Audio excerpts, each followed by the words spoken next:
Greetings. How are you? So for a long time, I've wanted to make an Iceberg video, and since I've been covering unsettling Reddit posts, I thought this would be a great place to start. If you aren't familiar with what an iceberg chart is, it's basically a list of items. The top level are things that are well known, and each progressing level after that gets more and more obscure, and oftentimes more disturbing. If you're a fan of my Darkest Reddit Posts videos, you'll love this.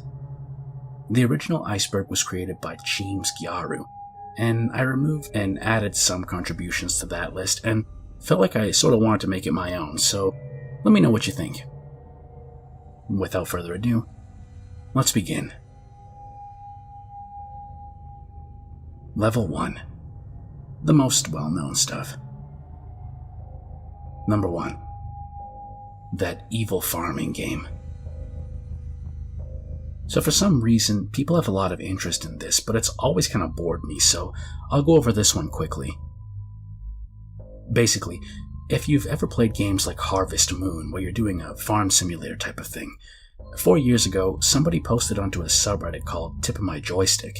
It's a play on the term tip of my tongue, and a subreddit where users help people find games they can almost remember the name of, but not quite. They posted about how they remembered a game that was like Harvest Moon, but with a dark twist. This is what the post said. There was this game I used to have downloaded in about 2006, before I upgraded my computer and lost it. It was a farming Stardew Valley type of game where you murder your wife and then you try to pretend you never killed her, and that was the whole game. Keep farming, and make sure no one finds out that you killed her. There was a fishing minigame, and I specifically remember fishing up evidence of your wife's murder, and then you pass out. Edit. It wasn't pretending to be a kid's game. It was an RPG Maker, and I got it off some indie developer's website. There were screens between each day that showed the date in the game, and one of the characters was an old dude with a white beard. People left various comments on what it could be, but nobody could figure out what the game actually was. People even eventually began to think that it was all a dream. I've never personally had dreams about anything like that. I mean, one time I dreamed about that weird locker hallway from Persona 1, but other than that, no video game related dreams.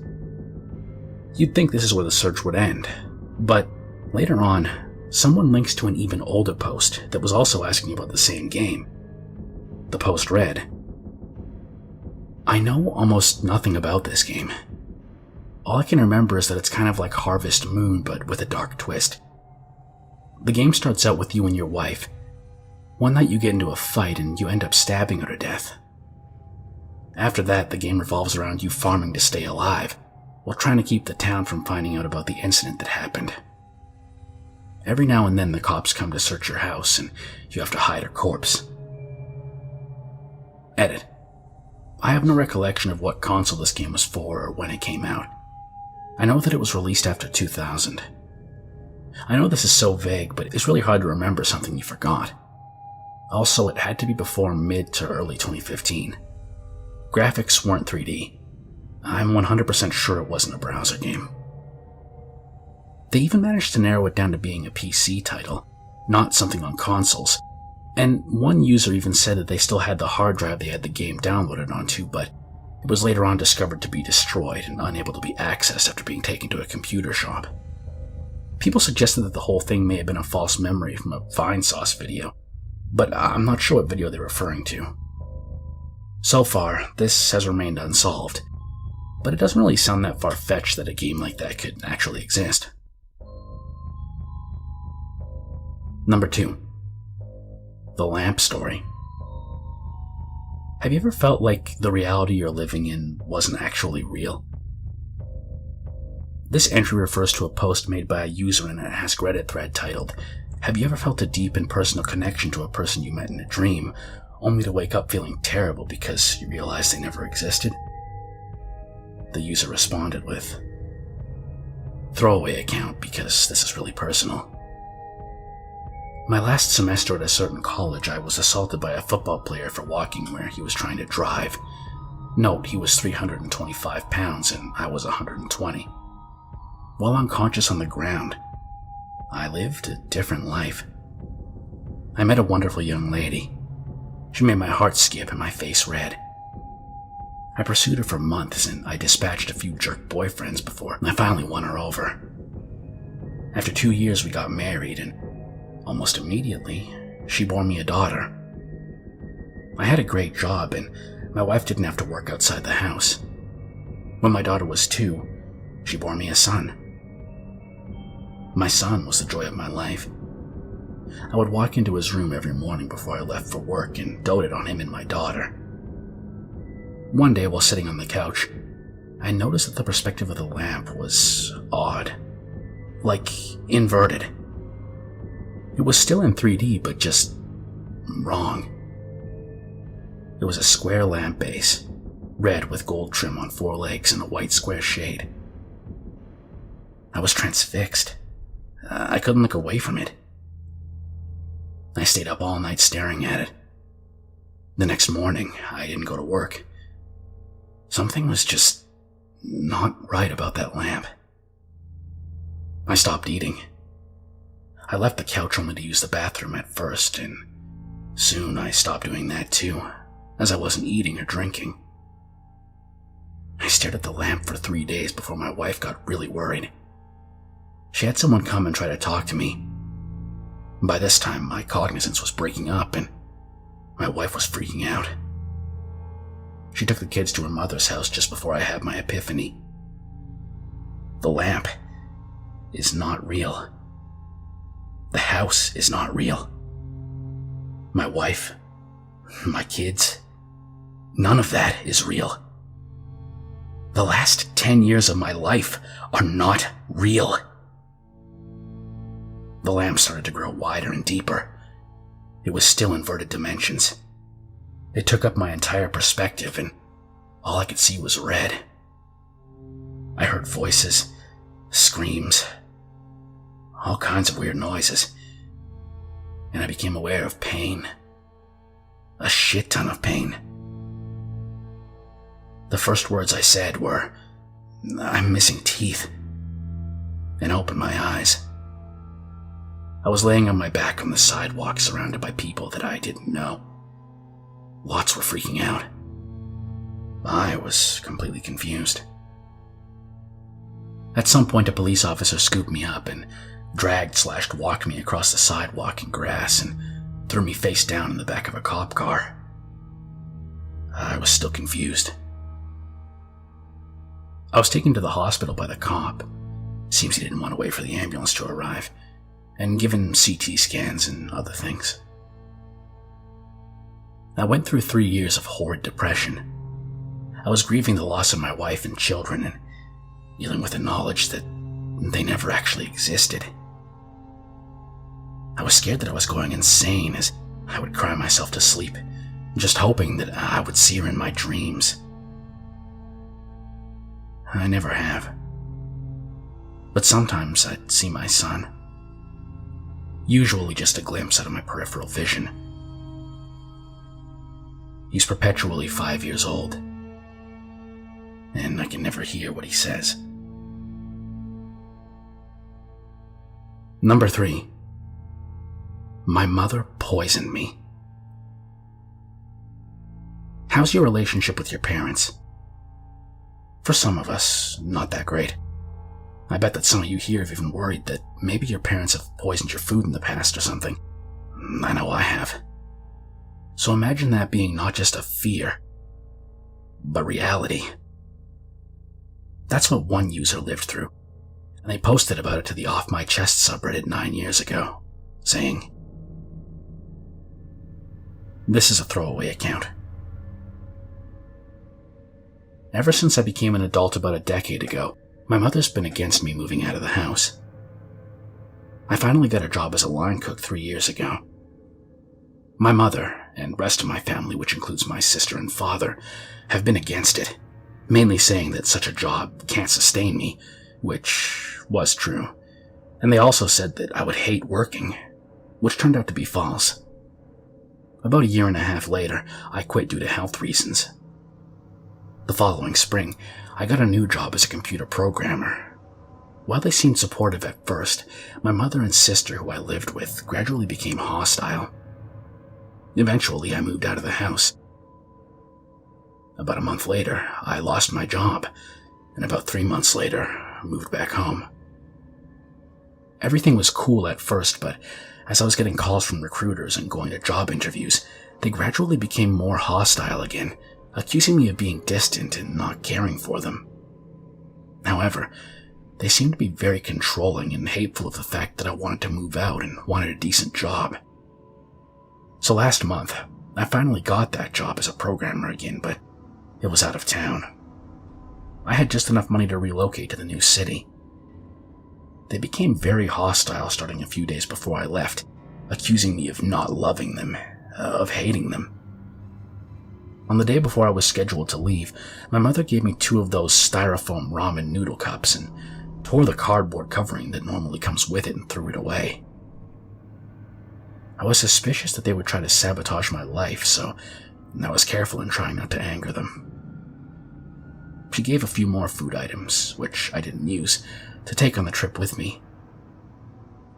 When I arrived at the new city and entered my hotel room, I just decided to chill out. I was to go to work the next day.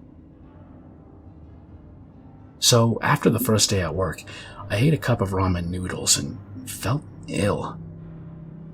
I knew that feeling because my sister fed me something that made me feel the same way in late 2011, which I then assumed was because of my recent illness. I felt weak, lightheaded, and short of breath. I drank some water to make me feel better because that's what I did last time that happened to me. Over the week, my mother kept calling me, making sure to remind me to eat my ramen noodles. I was short on cash then, waiting for my first paycheck. I never actually told her that I ate them. I suspected then that I'd been poisoned, and after doing some Googling, believed it was cyanide. Now, this is something that you should never have to think, that your own mother would do that to you, so I resisted that thought because I simply couldn't bear to think that. So I went to a website called cyanidetest.com and ordered a kit, and I tried it. These were the results of my test. Positive for cyanide. I guess I'm going to have to call the cops. And I'll never speak to my family again. So this guy actually took a test and found out that his mother had poisoned him with cyanide. Can you imagine that? Like, how that would affect the family dynamic? And that's not even including the fact that he would probably call the police on his mom and she would have to go to jail, logically. Anyway, this post is well known for a reason, as it's one of the more unbelievable but true things to be posted to Reddit. I guess sometimes the saying is correct. Reality is stranger than fiction. Number 4. The Homicidal Memer. Now this is one I always remembered but could never actually find the post for. Basically, there was a meme format called Confession Bear where you would take this picture of a bear and write a confession over top of it, usually something lighthearted. One user called Narrator wrote, "My sister had an abusive, meth-addicted boyfriend. I killed him with his own drugs while he was unconscious, and the police ruled it an overdose." People didn't take this well, as you would expect. Naruto tried to play it off as a joke, but as people began asking questions, he eventually resorted to deleting his account. Reddit somehow managed to find out who Naruto actually was and sent police to talk to him. After that, we don't really know what happened. But he wasn't charged, or at least not that I can find online, so I can only assume that he really was just joking, but that's a really weird thing to joke about and a really weird format to do it. Number 5. Special Delivery. This refers to a post a user named Comoletti posted on WTF that purported to show a picture of a coffin that was randomly delivered to his driveway. Maybe the people meant to deliver to the Goth family across the street, I don't know. Number 6. The mysterious stores. Are you familiar with that 4chan story about the fake town? Basically, in it, a 4chan user goes to a town but finds that it just doesn't seem right. He finds a McDonald's and orders a McMuffin and coffee, but he gets one of those store-bought English muffins that you get at a Walmart, and then he goes to a hotel and notices that the same people who are at the McDonald's are the people who are at the front desk of the hotel, and every business. And outside, there's an eerie jazz music track constantly playing, and it also seems that despite cars and the town looking populated, he's the only actual person there, aside from the workers. Well, what if the fake town came to you? On the subreddit Too Afraid to Ask, user IcemanThrowaway123 posted, 12 mysterious and identical stores open on my street. What could be happening? He says, I live just outside a big city in what resembles a suburban main street. Like many suburban main streets, retail business has been rough and they've all closed down. After a month of nothingness, suddenly 12, yes, a dozen, identical convenience stores pop up. They look the same, they aim for the same floor plan, they sell the same products, and they all sell them at the same prices. The names are all tiny variations of each other, like Town Name Mart or Market of Town Name, and all clearly bought their signs from the same place, as the fonts, colors, sizes, and shapes are all identical. These stores see pretty much no business that I've ever witnessed, yet have large staff numbers and are surviving way longer than the former stores that closed on the street. When I enter one, they all stare at me while I shop. I don't usually get nervous, but it feels like they're staring threateningly rather than intently. They only accept cash unless you pay like $50, and most of their products are Walmart brand great value stuff being resold for higher prices. Most of the products are expired food stuff. I bought bread from one without checking because I was in a rush, and it turned out that it was over 2 months expired. Upon returning to show them, I found that the entire shelf was expired food. What was even grosser was the dairy cooler, which was stocked with ancient milk products. I'm so confused. I feel like I'm in an episode of The Twilight Zone. What's happening here? Update 1. I stayed late at work and didn't end up going yesterday. Sorry for the swarm of people who did the remind me thing with one day. I'm reading through the comments to determine what to do, if anything at all. Sorry for a less than eventful update, but given how many people were saying I was gonna die, I'm just gonna point out that I'm alive and well. And that was it. In the end, the post didn't really clear anything up. It almost sounds like how people had that idea that mattress stores were some sort of scam or money laundering thing, because there's so many stores that sell mattresses, but you never really see people going to them.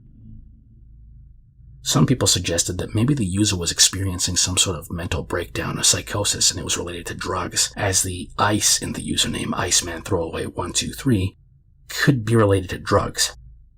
If you've read the book Crank, you'll know what I'm talking about.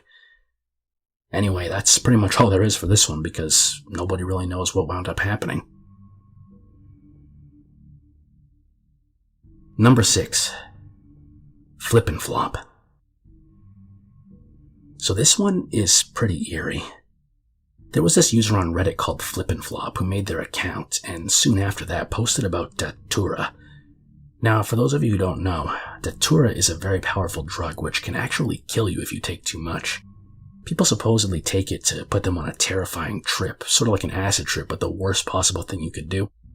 I'm not really sure why anyone does that, but let's briefly go over this user's posts because they've been covered extensively on YouTube by other YouTubers. So first, Flip and Flop made a post onto the drugs subreddit stating, "Finally got my hands on some Datura. How much should I take?" Users made comments like, "Exactly none," and "Oh man, I did this shit in high school and I'm still scarred from it." OP, are you also young and dumb, or are you just arrogant? That plant is going to take you down a peg if it's the latter. Or the former, to be honest.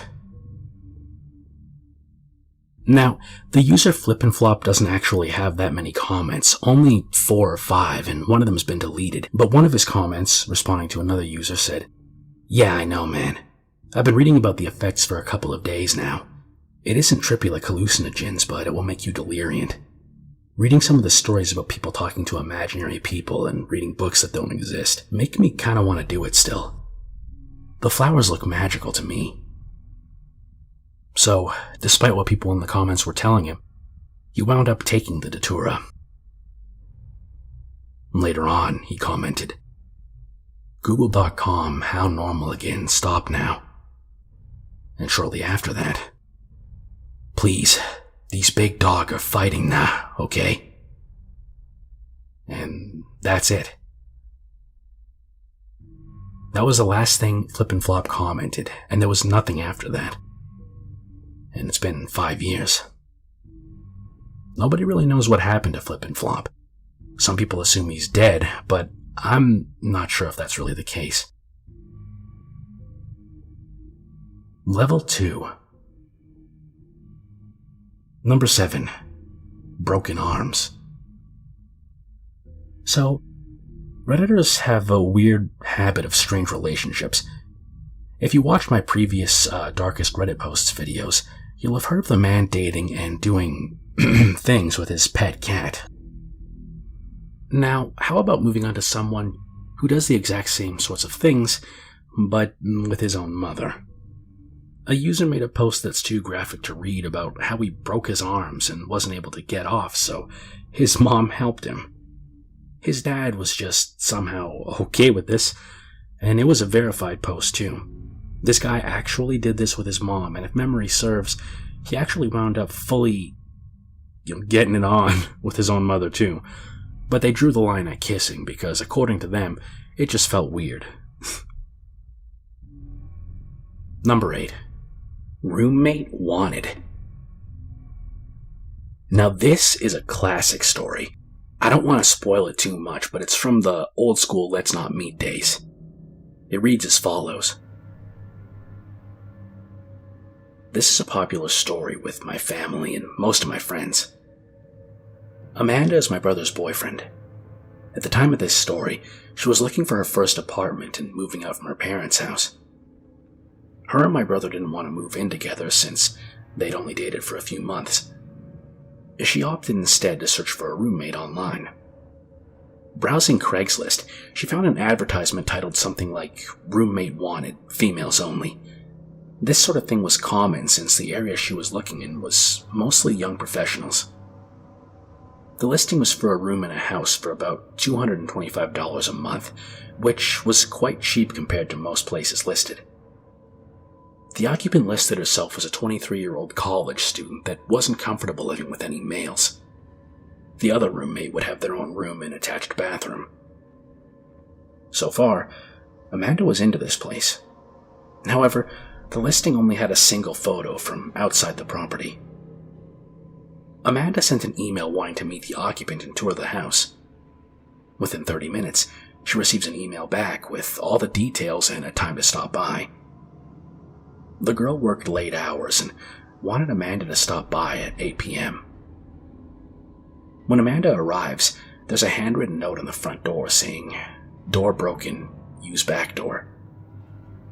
Walking around the house, it looks nice but slightly unkempt. Tall grass, weeds, dusty windows, etc. Still no alarm bells going off for Amanda, though. When she knocks at the back door, an older man opens it. At first, Amanda thinks that she has the wrong house, but the man reassures her and says that the occupant, I forget the name, was out, and he was the landlord. The occupant asked him to meet Amanda since she was working late. He seemed pleasant enough and offered to show her around the place. Alarms start going off at this point, but aren't at red alert yet. First, the guy was clearly in his 40s, unshaven, and, well, looked like he lived in his car. Also, only the kitchen light was on. As they walked around the house, Amanda noticed one huge red flag. No furniture. Nothing. The landlord was polite about answering questions, but seemed irritable when it came to keeping the lights on for too long, rushing her around and only letting her look at rooms for a few moments. There was a single room that the landlord wouldn't open, telling her that it was the occupant's room and he didn't want to invade her privacy. As they walked down the hallway into the living room, she notices the front door has a plank nailed across it. Broken, for sure. Amanda's creepometer is starting to ding, so she decides to wrap up the walkthrough and leave, but is trying to be polite. As she's giving the guy her thanks for the showing bit, he perks up and states that he forgot to show her the basement. It's recently furnished and would be a great rec room, and she should take a look down there. At the time, Amanda and the landlord are standing in the small hallway between the front living room and the back kitchen. In this little hallway was the basement door. When he opens the door, it opens outward to create something of a barrier between Amanda and the back door. The basement is pitch black. He smiles, motions down the stairs, and says, "Ladies first." What happens next is nothing more than a stroke of luck. Amanda gets a text just as some random person parks in front of the house. Thinking on her feet, she pretends it's a phone call and answers her phone. "Hey, yeah, are you here? I'll come out from around back and let you in. It's great, you have to see it." With a motion of confidence, she excuses herself around the landlord and walks out of the back door. She says the guy just looked at her like he was confused. Once outside, she sprinted to her car and sped like hell out of there. When Amanda got home, she told her mother and my brother everything. Cops were called. They took her statement and they went to investigate. The Craigslist post had been removed. The house had been foreclosed over 6 months earlier, and the property had been abandoned. When the police investigated, they found that the closed room the landlord didn't want her to look into was where the man had been staying. There was a pile of old dirty blankets, rotten food, and empty gallon jugs everywhere. More creepy was that he had plastered ripped up pages from dirty magazines on the walls and on every wall in the room. The really scary part was the basement. The man had tied a thin piece of fishing twine at about shin level across the stairs, about halfway down. The basement was empty except for another pile of old blankets, a broom handle wrapped in leather belts, and a small box with a few rolls of assorted tape, duct tape, electrical tape, etc. Amanda ended up not moving in. Number 9. Purple Mommy. When you were a kid, did you have an imaginary friend? If you think about it, the concept is really creepy. Some invisible being that you make up that follows you around and that only you can see. That brings us to Purple Mommy. On Ask Reddit, a post was made asking users, what's the scariest story you heard a child tell about their imaginary friend? To which a user responded, Purple Mommy. When my son was first learning to talk, he would tell us about something that he called Purple Mommy. It could be an imaginary friend, but these details are a little bit creepy. Here's a few of the Purple Mommy details. Purple Mommy is all purple with long black hair and bright all-white eyes. At the time, he had mixed up purple with black, so he could have meant that she was all black. Purple Mommy picks him up at night and turns off the lights.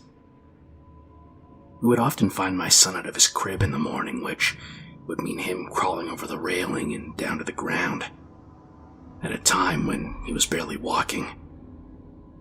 We definitely found the lights off in his room a few times too, even though he's terrified of the dark. Purple Mommy needs a bandage because she has blood everywhere. Purple Mommy has no smile, meaning a mouth. Purple Mommy really doesn't like Daddy. He told us all of this stuff for maybe a year or a little more.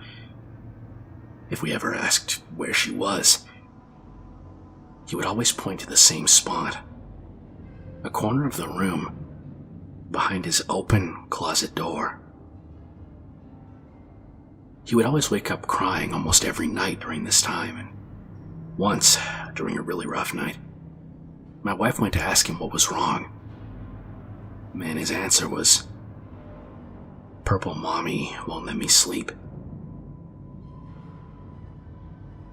So I want to ask you guys, what do you think Purple Mommy was, really? Just an imaginary friend? Or was there more to it? Number 10. The Friendly Lady. This refers to a very weird post made on Let's Not Meet. It reads, "Late last year, I had my 21st birthday. Along with celebrating with my friends, my boyfriend's mom wanted to take me out as well. So, his mom went ahead and reserved a table at a bar in downtown for Saturday night. Saturday night comes and there's major traffic, but it's always packed in downtown on the weekends, so this is to be expected. His mom and I park in a toll parking lot, and we have to walk about 5 blocks to the bar where we're going to meet my boyfriend and everyone else. So, we start walking and arrive at a crosswalk we have to wait at. There's maybe 8 other people standing at this crosswalk with us. I'm just patiently standing there and minding my own business when suddenly I notice this girl standing next to me. She startled me, to be honest. 1, because of how she seemed to appear out of thin air, and 2, because of how close she was standing next to me. It almost felt as if she was trying to huddle into me, like, you know how when a little kid is shy and will try to hide behind his or her parents? Yeah, that's how she was acting. Except she was just leaning into me and she had her shoulders hunched over. Her hair was black and long, at least down to her waist. She had on a long striped dress that went down to her ankles, a leather jacket, and sandals. She looked to be around my age, but she had dark tan skin and black eyes. Her attire was normal, but she didn't act normal. She was being really weird and kept plugging her nose, like she was smelling something bad or something. And she kept skittishly looking around, like she expected something to pop out and grab her. To be honest, she was kind of acting like a scared animal, but her demeanor was cold. Her eyes felt like they were dead and empty, and her face held no emotion. So, not liking how close she got to me, I took a few steps to the side. And guess what? She stepped towards me and got as close as she was the first time. I sort of thought that was weird, but gave the situation the benefit of the doubt. Plus, the crosswalk light turned green right after she came close to me, so I figured I didn't have to deal with her because we'd go our separate ways, right? Wrong. She walked across the street and the first few blocks with me, staying the same closeness that she was at before. No matter where I moved to, no matter how many times she almost got lost in the crowd of people, she would scurry up right next to me again, all the while plugging her nose and looking around everywhere. She made me feel weird. My boyfriend's mom at this point confronted the girl, asking, "Hey, do you need something? Are you okay?" To which the girl responded, "It's not safe." After that, she slowly lifted her head and cocked it to the side and looked me dead in my eyes. Her mouth quivered. My boyfriend's mom and I just looked at each other like, what the hell? At that point, I just wanted to get away from this weirdo, but it was bad enough she wouldn't stop invading my space and following me, and now she's saying this weird stuff all the while looking at me like that. My boyfriend's mom pulls me to the side and whispers into my ear, "Walk faster and don't look at her. I want to see if she's following us." So that's exactly what I do. And guess what? She follows us all the way to the bar. Despite my boyfriend's mother telling her to please stop getting so close to us, she responded with, "I want to stay with you guys." Despite taking unnecessary turns to see if she would follow us, she always did. I was freaking out internally all the way there. We finally get to the bar and whip out our IDs as quickly as we can so we can get inside and away from the freak following us. She followed us inside and sat at our table, but sat at the furthest side of the table, and she starts to scoot herself over, but she only moves over when we're looking away. You turn your head and boom, she's managed to hop one seat closer to you. And she was staring the whole time with this blank expression on her face. My boyfriend's mom had it at this point and got up to tell the bodyguard to make the girl leave. The bodyguard comes, tells the girl that she has to leave, and she actually starts to argue with him. I didn't catch the whole conversation over the loud music, but I caught the girl asking him why she had to leave and saying that she can sit anywhere she wants to. She began to get really aggressive once he told her that this table was reserved for us and our group that she was not a part of. She looked at me with malice before she got up and stormed out, but she didn't leave right away. She stood outside, looking in at me through the open patio at the front of the bar. She wasn't moving and seemed to care less about the hustle and bustle of the people around her, and stood there for about 15 minutes before finally leaving to God knows where. There was just this really bad and dark feeling that I got from her. She made me nervous for some reason, and she just felt wrong.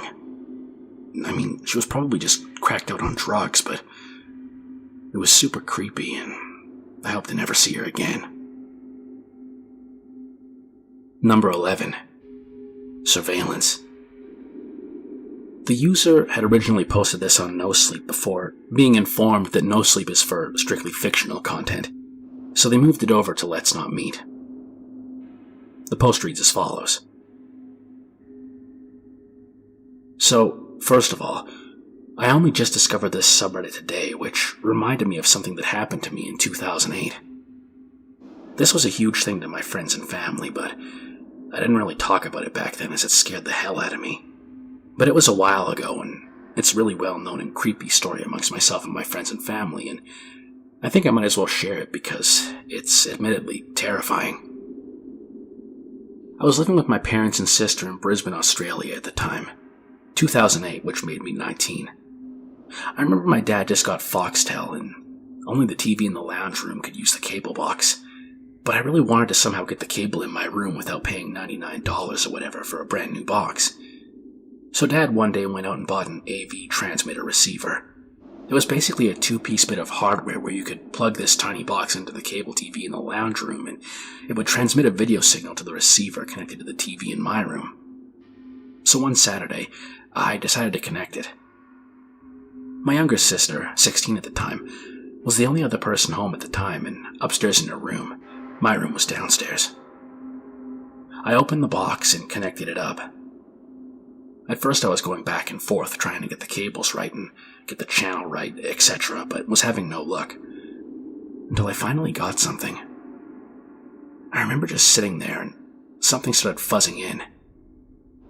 This is where things start to feel like a horror movie. I remember thinking, oh, here we go, and waiting for the picture to come in clearly. As it started fuzzing in, I remember that this whole time, the cable set top box wasn't even on, and that's why it wasn't working the entire time. But then why was I getting a signal? It seemed to hit me all at once as I realized the box was off. The picture fuzzed in, and I saw a bed. Here was the first picture I took. I freaked the hell out as, at first, I thought it was my bed. I had recently seen Saw 2, and I remember the scene where the woman turns on the TV and it's a camera filming her in her apartment. That's the first thing I thought of. I sprinted upstairs to my sister, absolutely terrified. I told her to come down and take a look. She came down and we both realized it wasn't my bed. We didn't know whose bed it was or how I was getting the signal. Obviously, it was the AV receiver picking up a camera signal, but we were just so confused as to who or what it was for. Eventually, my parents came home, and we concluded that it had to have been a neighbor or someone living close by for us to be receiving the signal. We waited until around 6 p.m., and then someone came into the room. My dad recognized it as one of our neighbors.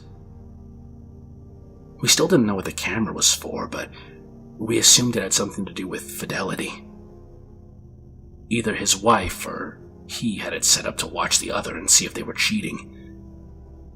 Either this or it was to tape themselves doing it.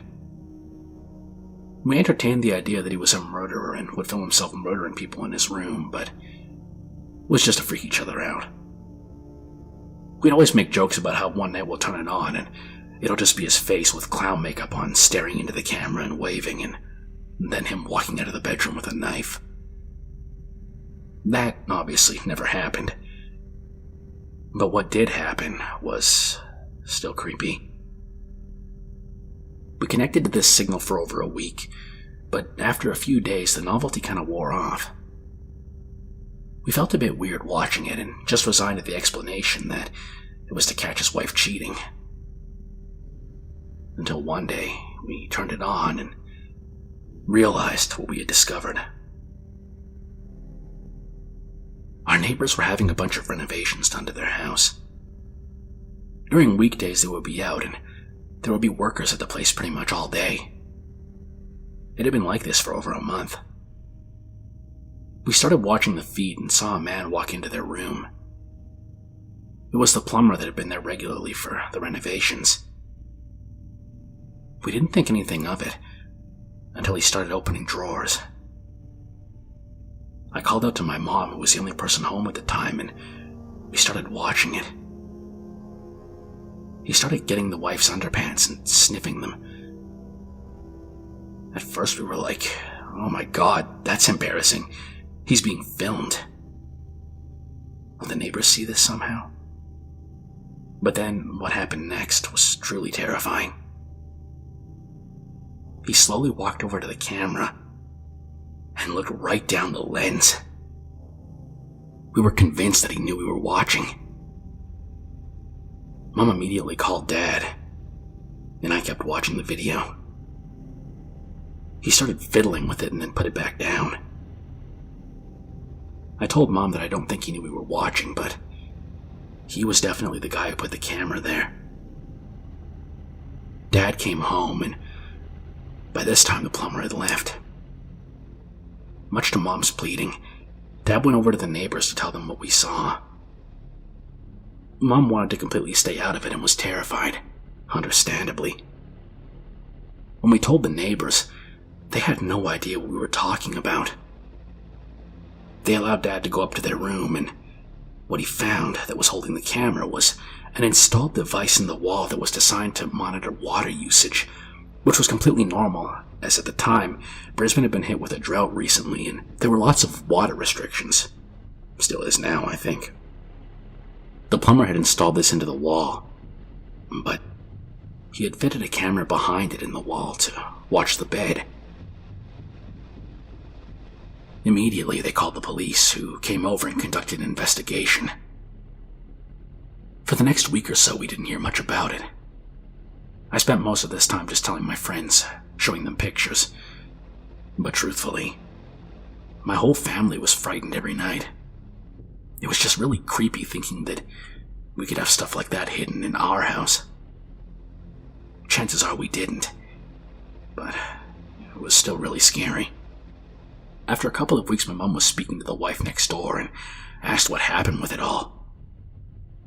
The wife said that the police found out that he would, during the night, come to our street and sit in his car, which had really tinted windows, and watch the feed on his laptop.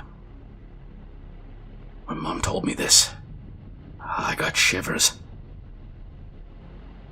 The reason was because on multiple nights when I'd driven home late from my friends or walked home drunk after a night out, I remember seeing a station wagon always about 30 meters down the street from our house. It was never there during the day, always at night. I'd always walk past it and look at my reflection in the tinted windows, assuming nobody was inside. I was always confused by whose car it was, but never thought more about it.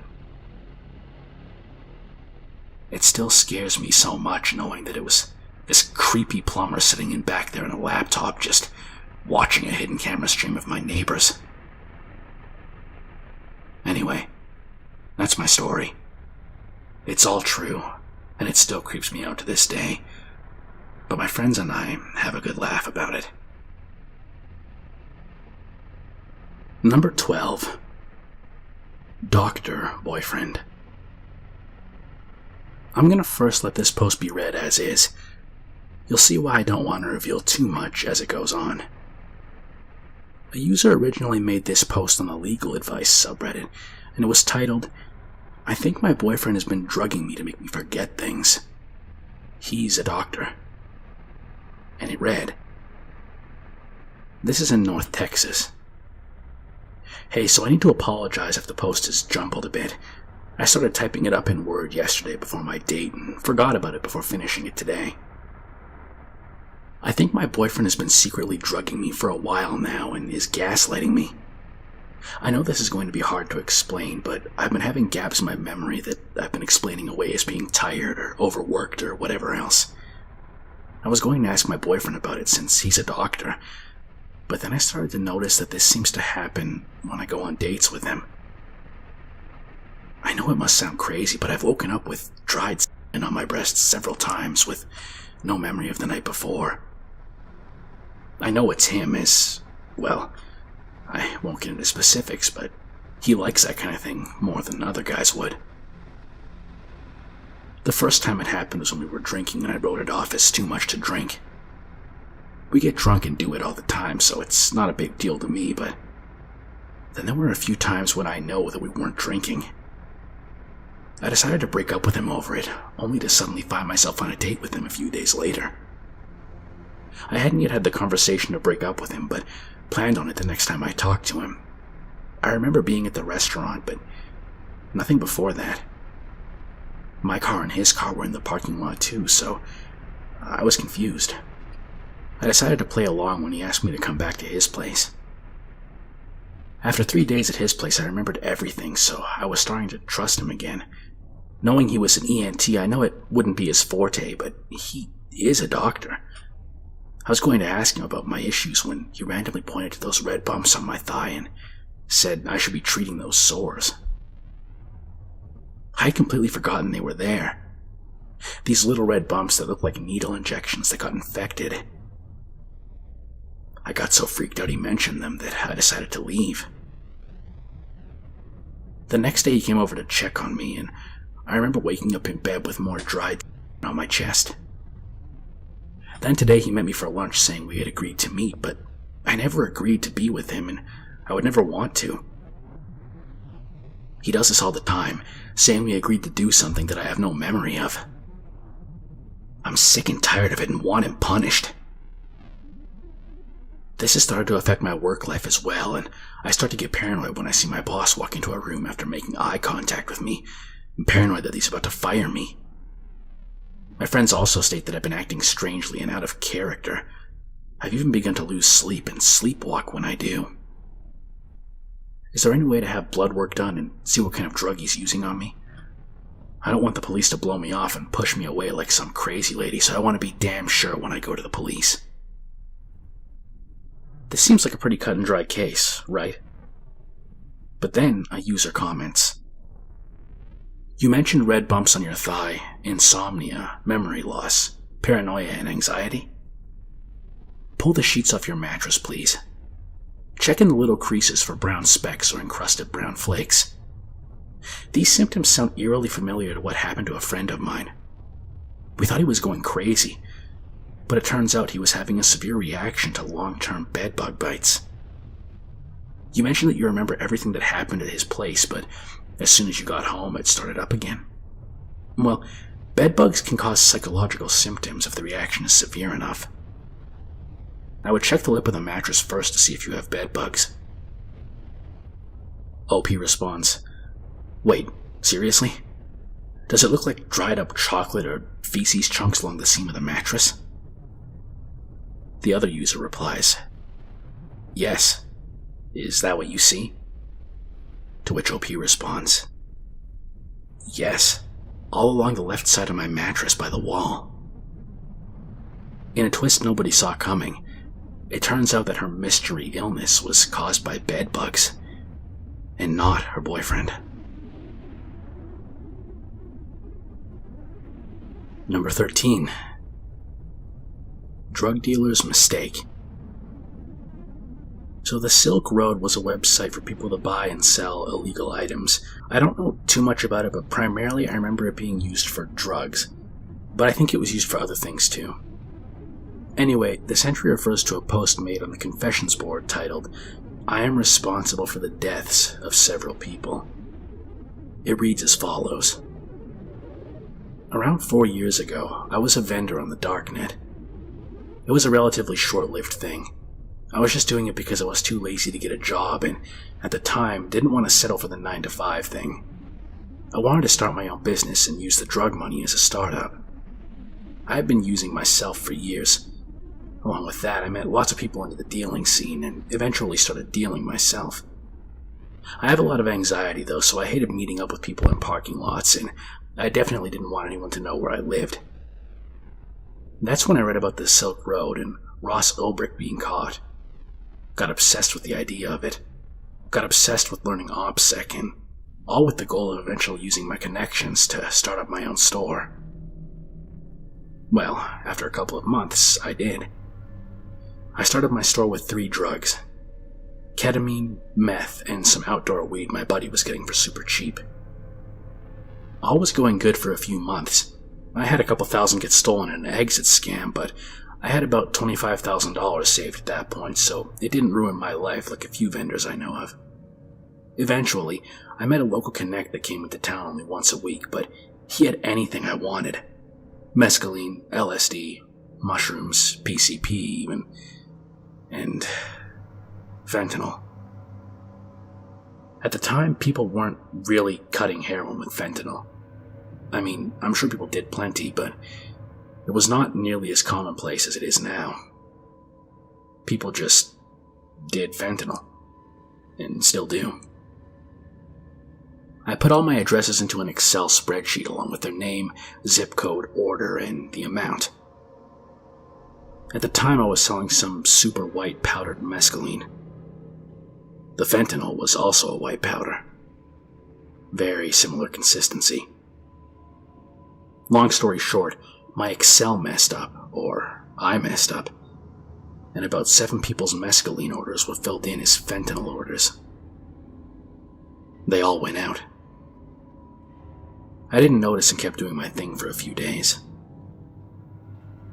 About 5 days later, someone contacted me and told me that their friend died from my mescaline. I immediately called bullshit and went to check my order log and scale up how much of my mescaline I had left. Well, I had about 11 grams more than I should have. I still don't know how it could have happened. I wasn't a user, but I was definitely high off dabs. I went to check my order log on the market to see if anyone had finalized on their purchase, and a couple of them were, but none from a specific day, including the person that messaged me. No one that had purchased mescaline that day had finalized their orders. The market I was on also had a feature to see the user's last activity, and none of them had logged in at least 3 days. I immediately deactivated my vendor account. I didn't even need confirmation. I knew what had happened. I knew that I just killed several people. I sold the rest of my drugs, converted my Bitcoin to cash, and moved the fuck away.